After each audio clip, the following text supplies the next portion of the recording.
Somebody told you that if you work hard enough, you will eventually earn your place. That the extra effort, the double checking, the over delivering, the staying late when everyone else left and are living their life, the shrinking, it was actually the price of admission. I want to tell you something today. That was a lie. And the worst part, you have been paying a debt that was never your debt to begin with. And I want to give this thing a name because I acknowledge them by naming them. And this is the first step to stopping it. I call it the hustle tax. And when I say it out loud, most women know immediately what I'm talking about. The hustle tax is the invisible surcharge on existing in spaces that were not designed for you. The hustle tax is the price that you pay just for showing up. And for an immigrant woman, it shows up as working twice as hard for half the recognition. For a Black woman, it shows up as over-explaining your credentials or even having to prove it before anyone even asks. And for a woman over 40, it shows up as shrinking your ambition so that the room feels more comfortable. And for most of us, it is all three at the same time. We were taught that this was normal. It was necessary. It was proof of character. It is not. It is a system. And somebody built that system deliberately. Let me be specific because I think a lot of women know something is off, but they have never had the language for exactly what it is. The first one, I call it the credential tax. This is when you explain your background before you give your opinion. You lead with your degrees, with your years of experience. You lead with your origin story before you say the thing that you actually know to be true. A man in the same room just talks. Just talks. And fake it until they make it. You prepare a case. And I want you to ask you something about that. Who taught you that your opinion needed a defense before it could be heard? Now, the second one is visibility tax. This is when you make yourself smaller to make the room more comfortable. And you also do not disagree too loudly. You do not take up too much space. You modulate, not always because you are afraid, but because you have learned what happens when you do not. You have learned which version of you is acceptable in which room. And then you show up as that version, even when it costs you. The third one is the time tax. This is when you give more than is asked. You respond faster than necessary.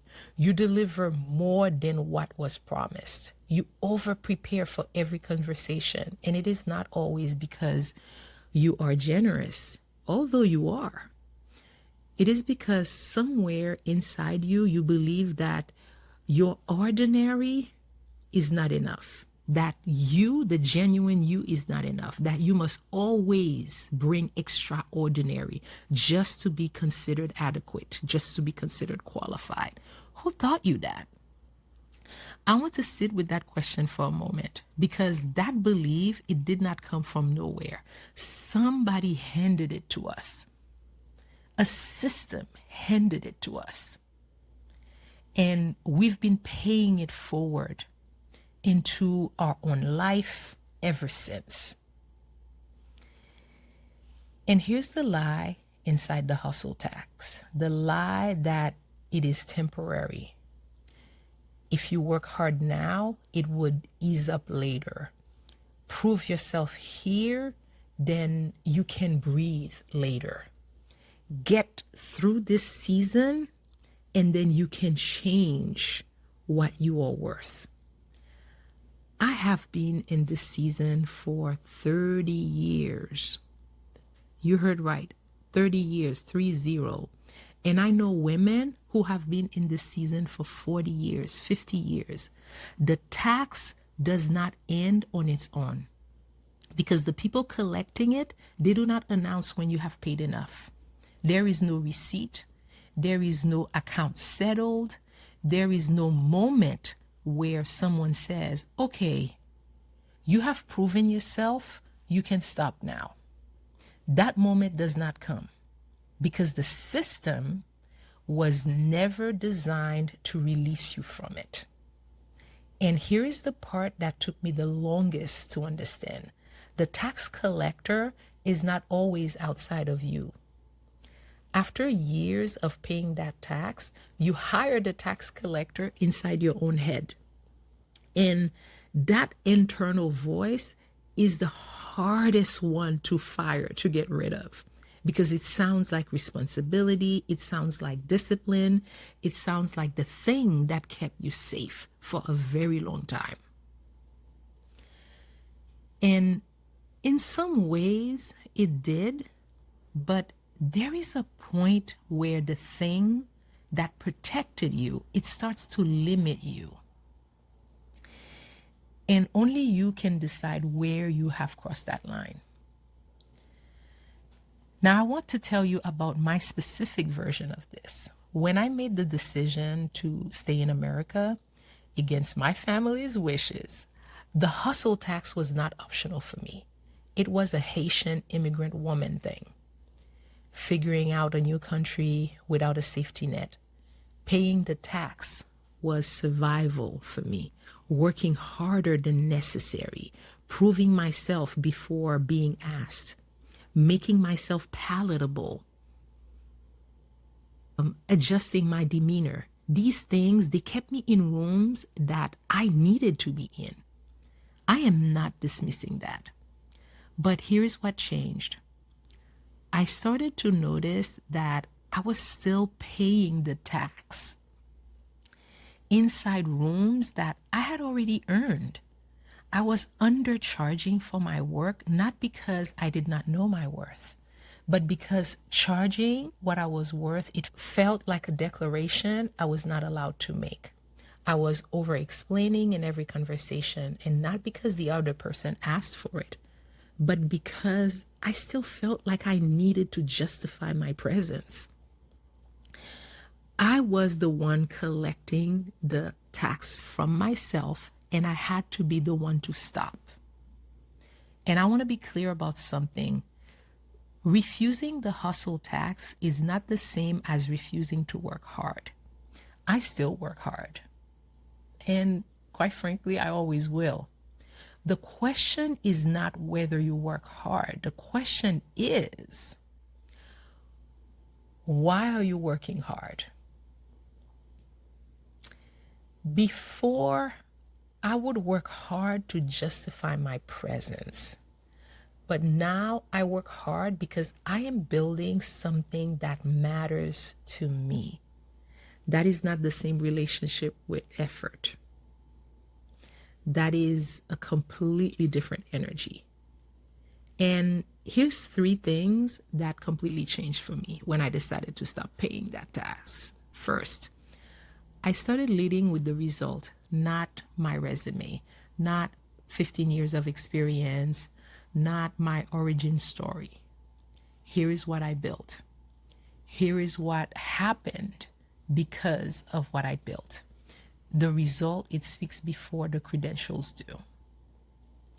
The second thing is I set the price before the conversation, not after I had assessed how much they wanted it, not after I calculated what they could afford, before. Because the moment that you adjust the price based on how much the other person seems to want it, you are still paying the tax. You are still letting their comfort determine your worth. And the third thing, I stopped explaining my rest. I took a day off. That is a complete sentence.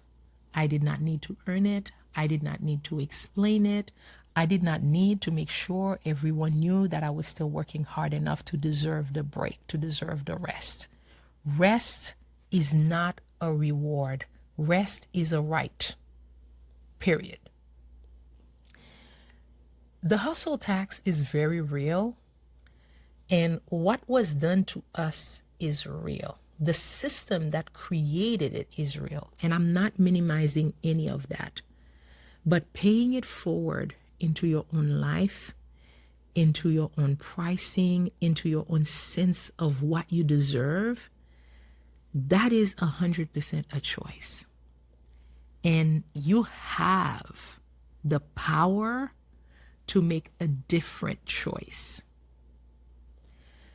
The only way out is to decide unilaterally that you are just done paying it. That's it. You're done. And that decision, it will feel arrogant at first. It will feel presumptuous. It will feel like you are getting above yourself, that you feel like you're better than anybody. That feeling is the tax collector that is inside your head. And you can also fire her. Fire her. All right. I'm Webley, Haitian immigrant. I'm a mom. I'm a launch strategist, a funnel engineer, and I'm also someone who is done explaining herself. Now I want you to drop a comment below and tell me, which version of the hustle tax do you recognize most in your own life right now? I want to read every single one of your answers, and remember to hit subscribe, and I will see you in the next video.